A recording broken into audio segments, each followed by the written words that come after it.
What's up? Welcome back to Nostalgia. Dave here, another podcast. What's going on in pop culture right now? Got two key movies to discuss this week. I'm actually away right now, so that's why I'm not getting to some other big stuff. I'll be catching up on that next week, but we are talking about Mission Impossible, The Final Reckoning, and Friendship, starring Tim Robinson and Paul Rudd. So make sure you subscribe, youtube.com/nostalgiapod, linktree.com/nostalgiapod, see the links below. Get the best of 2025 Spotify post, link below. Let me know it's good, and let's get into it. What's up, welcome back to Nostalgia. Dave here, the review of Friendship, the new comedy film from Andrew DeYoung, starring Tim Robinson and Paul Rudd. Friendship premiered back at Toronto last fall, and is now being released limited last week, opening more wide this week from A24. Andrew DeYoung, best known for his TV work to this point, but of course I think the main attraction, main appeal from this, apart from the fact that it's an A24 comedy film and whatever that might mean, A24 usually doesn't dabble too much in non-serious and non-super artsy affair, but Friendship, of course, is the big, film vehicle for the first time for Tim Robinson. Of course, Tim Robinson, pretty broadly known figure in the comedy world at this point, but of course best known for his work on the Netflix sketch comedy series I Think You Should Leave. If you like Tim Robinson's style of comedy from I Think You Should Leave, then you will like him once again in A24's Friendship. The awkward, cringy, escalating style of humor, the physical aspect of it is very much on display and will be familiar to fans of Robinson. Paul Rudd also does a great job playing off the material as someone who starts out as Robinson's character's friend before realizing that this guy is a bit too extreme and escalates things a bit beyond comfortability and normal societal behavior. It's a funny premise. I think ultimately you have to watch this movie and not get frustrated with the behavior that you watch, because a lot of it can be a bit grating, and that is of course the whole point of the bit. I think it helps that the movie is often pretty unpredictable, a lot like its lead character, where while you might be frustrated with something you're seeing on screen, the laughs are always right around the corner once again. But again, you have to be okay with those laughs being of the more ridiculous and over-the-top fare. Again, his comedy style is certainly not for everyone. Yeah, I think it's one of those movies that it's like it's not even almost worth like talking about like the plot mechanics of it so much as it's like I think it's really just an extended series of bits and Robinson's persona, where he's able to so effortlessly, move and shake beyond different ways about his character, where he can play a straight man actually really convincingly, and he does it at times. And he's also able to so like finely tune just being a weirdo in such specific and random ways. And like that's what a key aspect of the stuff that happens in this movie, and there's just a series of escalating incidents that really snowball into things both consequential and maybe just embarrassing. There's a whole gamut of stuff going on here, and you have Paul Rudd kind of playing among that. I think the kind of common comparison you've seen here is that this is like A24's take on classic Paul Rudd comedies of old, like I Love You Man and Role Models, and I think maybe it's a bit of an obvious comparison, but I think it does make a lot of sense, because this movie does have, I think, really nice camera work and cinematography and a lot of the A24 attributes that you come to expect from that. But at its core, it's a Tim Robinson sketch, and it's not too bad. Jack Dylan Grazer plays the son in this movie, playing a 16-year-old. I think he's just about beyond the ability to play a teenager, but he's still just precocious enough. He's pretty amusing in some small parts. And then Kate Mara plays Robinson's character's wife, and she actually does I think a really good job at playing off of him in both positive and negative ways.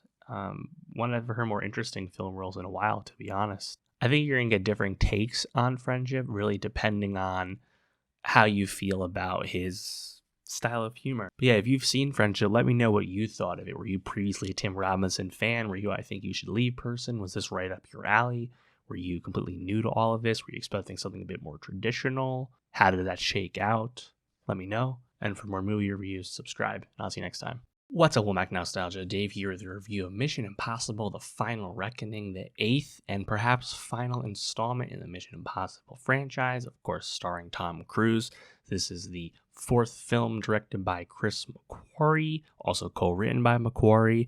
And yeah, I mean, there's so much to get into, of course, with this film and what it represents, but if you remember, this film at one point was titled Mission Impossible: Dead Reckoning Part 2 because it was the direct sequel to 2023's Dead Reckoning, previously Dead Reckoning Part 1. And yeah, now Mission Impossible franchise has been tasked with trying to tie up loose ends and directly conclude a story it's set up previously. And there's a lot of things that work and don't work in The Final Reckoning. I, of course, am a massive fan of the franchise. I think when you think about Mission Impossible, of course, there's very much the before and after Ghost Protocol timing when you think about the franchise, where, of course, 2011's Ghost Protocol from Brad Bird with McQuarrie becoming involved with the franchise at that time. That's where the really level up happened. And then once McQuarrie got involved with Rogue Nation and brought us to the franchise apex with 2018's Mission Impossible Fallout, you know, we were almost like better than ever with this kind of stuff. And I think there's a lot of reverence and respect for Mission Impossible because, you know, at its core, it's been the Tom Cruise vehicle, but this sheer audaciousness and over-the-top outlandish stunts and plots that we've gotten with Tom Cruise so earnestly communicating across this franchise, there's just a lot. I think there's so much indelible stuff to it, you know, and of course, the stunt quality has been tremendous, and they've been able to level up these movies over the years against once that Ghost Protocol demarcation point happened. And it's just been, you know, one of the greatest action franchises of all time. It's just undeniable at this point.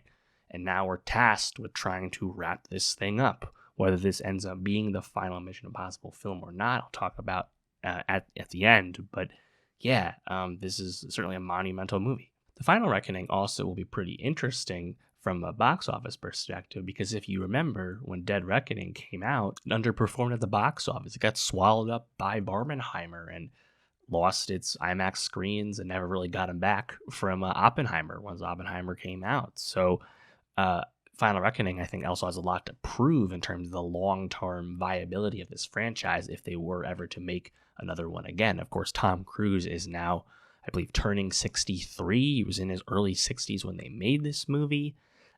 We're getting past the point of no return, you would think. But then again, Harrison Ford was quite old when they made Indiana Jones and the Dial of Destiny. So never say never. But it does feel like Mission Impossible is at least going to take some sort of break with no film in any form of pre-production and certainly nothing planned or scheduled right now. It does seem like Tom Cruise, with his other projects he's attached to, will be looking elsewhere, and Christopher McQuarrie, for the first time in a decade, will actually be making a different movie. And I think that's actually welcome. Chris McQuarrie has really proven himself to be an excellent director with his run with Mission Impossible, after, of course, previously being just a very celebrated screenwriter. Of course, the writer of Usual Suspects, one of the first people brought in to do work on Rogue One pre-Tony Gilroy. Now he's also a A-list incredible director, so I'm very excited to see what he can do next. Mission Impossible: The Final Reckoning is a lot of fun, but man, is it a messy, convoluted movie. As a big fan of this franchise, as big as you can be, even I'll admit that this movie has a lot to do. And when we're not spending time with some great set pieces, chief among them this really incredible and creative underwater submarine sequence, a lot of the plot mechanics and exposition is quite hard to follow. The film also has a lot of downer notes in the beginning. The Final Reckoning is tasked with concluding lots of threads and character arcs that previous Mission Impossible movies were not concerned with at all. This is the most serialized Mission Impossible movie of all. Of course, a direct sequel to Dead Reckoning, but also calling back to the first Mission Impossible movie very directly and also invoking stuff from Mission Impossible 3. That's just not something this franchise was really ever concerned with. Mission Impossible perhaps being a bit ahead of the curve with making artificial intelligence the ultimate villain of our time.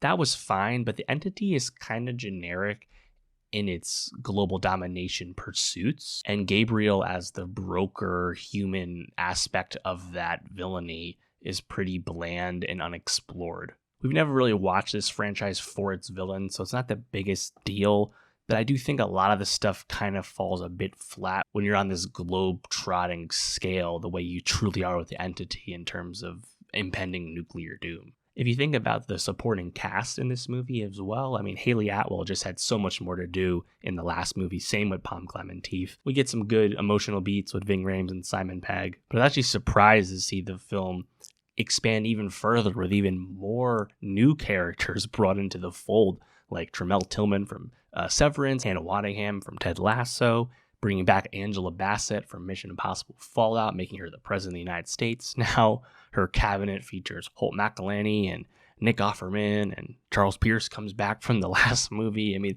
there's just so many people in this thing, right? And there's also callbacks to, again, Mission Impossible 1. The William Donaloe character actually plays a major part in this movie. And yes, Shea Wiggum and Greg Tarzan Davis are still around from the last movie as well, as is Kittredge, who, of course, made his comeback in the last movie. There's a lot of people here, right? And, of course, there's also some other bad guys, like some Russians, unsurprisingly. And all that's to say, I still enjoy my time with the movie. Obviously, it's super long, convoluted stuff aside. It's still a lot of fun if you think about all the various set pieces. You know, again, I think that submarine sequence, which you knew it was coming, of course, the Sevastopol wreck at the bottom of the Pacific that was doomed in the very beginning of Dead Reckoning, right? And I think they do a pretty good job of calling back to the plot that matters from the first movie. There's plenty of info dumps and exposition moments to catch you up to speed on what happened in the last movie, so that's not really a problem. But you knew he was going into that sub. And I think the way it goes is actually pretty cool, pretty creative. Like I said, the high-flying biplane scene that you see in the trailer a lot, where him and Gabriel are flying the planes, shot in South Africa. I think to me, that scene will most represent the viral stunt video that McQuarrie and Cruise made as a thank you to the success of Top Gun Maverick, several years ago at this point, where Cruise actually jumped out of the plane and did like a PSA thing while he was free falling, which of course reminds you how long ago this movie was first shot. Some of it shot with Dead Reckoning, and this movie was extensively strike delayed. That I think the overall, like, that plane sequence, obviously incredible stuff. Like, I think the technical craft that these movies have, it goes without saying at this point, just so impressive. And obviously no expense is spared. It's so obvious, right? But like, I wonder if that set piece quite holds a candle to like the helicopter stuff with Cavill and Cruise in Fallout, for example, right? It's a bit of the same note. Or, in Rogue Nation, where Cruise is hanging on to the outside of a Boeing as it's taking off, right? Kind of similar types of things in a certain sense, right? I had just rewatched Dead Reckoning before this to kind of freshen up on the plot, but I mean, man, I think that's a movie that is such a darn blast the entire time. The globetrotting is great, but I think the sequences in that movie are awesome, and I'm super high on Dead Reckoning. And I think in contrast, the Final Reckoning, it just has a lot of like bad beats going on with it, where I think like the entity's progression of taking over the various nuclear arsenals across the globe, I feel like that stuff, like the first 30 so minutes or so of this movie, is pretty dark and pretty grim. And most of Mission Impossible is pretty light, even when there's big global threats that need to be saved by the IMF and by Ethan Hunt. No one else can do it, right? So I think you kind of have to be okay with that. And I mean, the crew really gets split up a lot in the Final Reckoning, which is not the best. I think like Haley Atwell's like thief qualities were so fun, and her chemistry with Cruise was so charming in the first movie, their first movie in Dead Reckoning, and you still get some of it, a good amount of it, in this movie. And I think, if anything, this movie is incredibly sentimental about the Ethan Hunt character and how much of a facsimile is for Cruise himself. And obviously so much of Cruise is in this movie and what this movie is trying to say and storytelling. And I think the way it ends is unsurprisingly not nearly as dour and grim as the way the Daniel Craig era ended in James Bond, for example. And maybe to some that's a little hokey, but I kind of appreciate the charms that Cruise has always imbued in the character. And it did really feel like a satisfying send-off to me, where I think the movie is more successful as a franchise send-off than necessarily is as an individual mission movie. Like, again, I enjoyed my time with it, but I would rank this the worst of the Christopher McQuarrie movies, and by worst, I just mean the least good.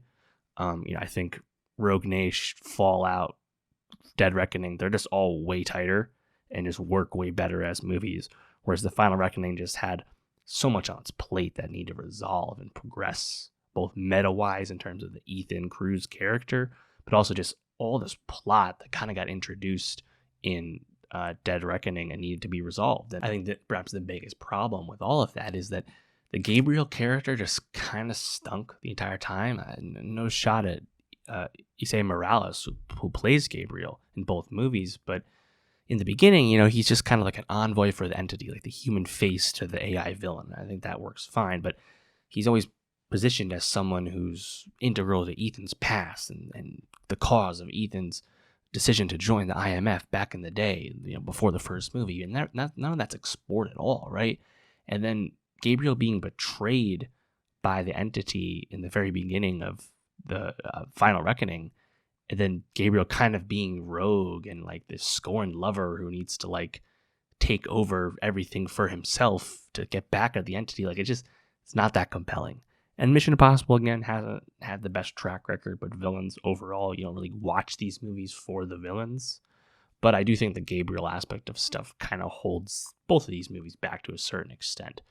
And because, again, the Final Reckoning has so much other stuff going on it needs to work on, the movie just isn't able to sing nearly as much as the way Dead Reckoning was. Where Dead Reckoning, there's just some dynamite-ass stuff in that, right? I think the handcuff Fiat car chase in Italy that Atwell and Cruz do is like instant classic stuff to me, right? And obviously everything Fallout, I mean, shit, that goes without saying. Fallout, what a 5-star banger that movie is, right? But yeah, I want this movie to do so well, and then I'm looking forward to seeing McQuarrie and Cruz do some other stuff for a while. I'm happy that Haley Atwell's profile has really been risen in recent years, between kind of getting a few extra bites of the apple on the Marvel side of things, and then really coming into her own as Grace in the 2 Mission movies. I want to see a lot from her moving forward. I think, Pom Klementieff, I think, showed a lot of fun stuff as Paris in these 2 Mission movies, right? She's just kind of the maniac, psycho, badass, killer. But it's very different from what she was doing as Mantis in the Guardians of the Galaxy film. So I think she kind of came out pretty well with this. Also, I have to shout out, of all the new characters in the Final Reckoning, and again, there are many, the best among them is clearly Tremel Tillman as the submarine captain that Ethan encounters. He actually makes a meaningful contribution to the story, and his performance style, kind of similar to what he does in Severance, in terms of his affectations and his gleeful positivity and energy with things. Some great line deliveries, get some of the best laughs in the whole movie. I thought Tillman was awesome in this, and it's a big W for him, I think, between being one of the best performances on Severance and now doing something great once again in Mission. I think his stars, skyrocketing up for sure. But yeah, let me know, what did you think of Mission Impossible, The Final Reckoning? Do you agree this movie had a lot of things kind of getting in the way of just being a good movie? On the other hand, are you still kind of satisfied with it as a send-off like I am? Were you entertained the whole time like me? Let me know what you thought. And for more movie reviews, subscribe. And I'll see you next time. All right, so that's going to do for the pod this week. Next week, I'll be catching up on some stuff I missed, including The Last of Us Season 2, the new Rich Brian album, the Lilo and Stitch remake, the Miley Cyrus album, the new Jesse Armstrong HBO movie Mountainhead. Also got to check in on the finale of Your Friends and Neighbors, the conclusion of Hacks Season 4, some other stuff as well. We'll be picking and choosing what we get to right away, but a lot to catch up on. So make sure you subscribe, youtube.com/nostalgiapod, linktree.com/nostalgiapod. See the links below. Get the best of 2025 Spotify playlist link below. Let me know it's good, and I'll see you next week.